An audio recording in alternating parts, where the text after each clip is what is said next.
Hi everyone, my name is Taylor and I'm the owner of Elor Event Planning. Today I'm going to walk you through 14 questions you might ask potential officiants. So let's jump right in. The first one is, are you able to legally perform a marriage in this state or county?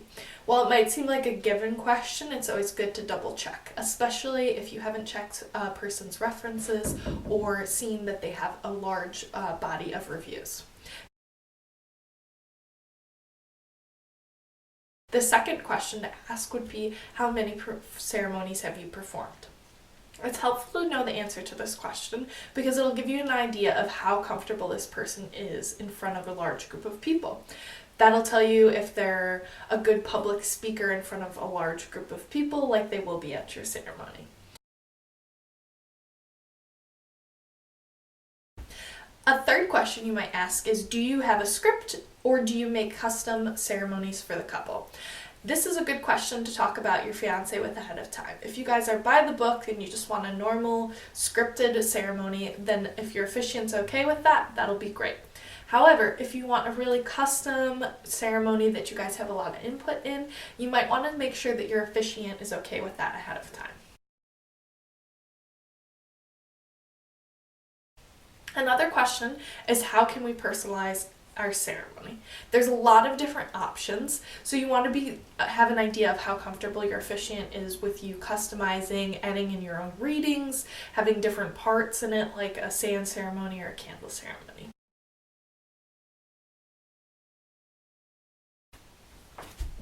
Can you help us write our own vows if we choose to, is another question you would want to ask. This is really helpful because writing your own vows can be a super daunting process. Your officiant can help you distill what you want to say to your loved one in a nice, concise manner. They've heard a lot of vow exchanges, so there'll be a wealth of knowledge on this front.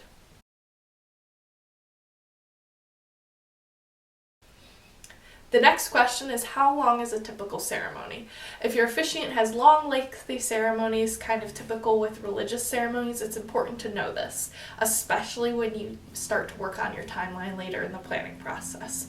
If they're short 15 to 20-minute ceremonies, that might impact your timeline as well. Next, you'll want to ask your officiant how many meetings you'll have prior to the ceremony. With religious officiants, it's very common for you to have multiple meetings with them.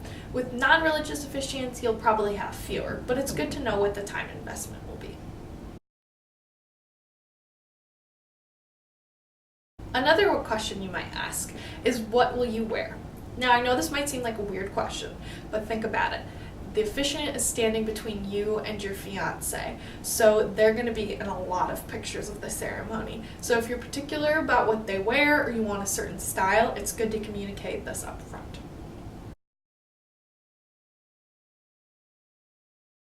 Another question to ask is, will you help us obtain a marriage license? There's lots of different rules based on different states, especially if you're not getting married in the state you're living in. It might be helpful to have their assistance in this.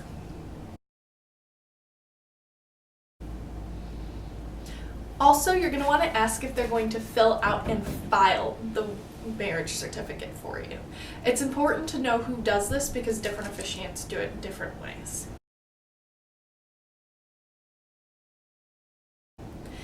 Then you'll want to ask if they're planning on attending your ceremony rehearsal. I personally find that it's very key to have your officiants attend the rehearsal. It makes the day of go a lot smoother and eases everyone's nerves if you've gone through the full process a couple of times. Now granted, that's without the kissing and I do's and making it actually official.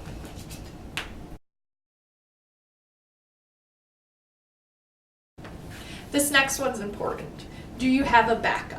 What happens in the event that your officiant is sick or able to attend for another reason the day of the wedding? Know what the plan is in that case. Also, you might want to ask if you offer or require premarital counseling to get married.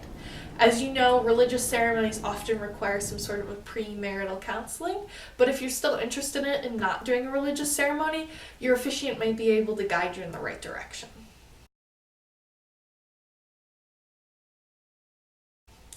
Lastly, you're going to want to ask what fees or required donations your officiant has.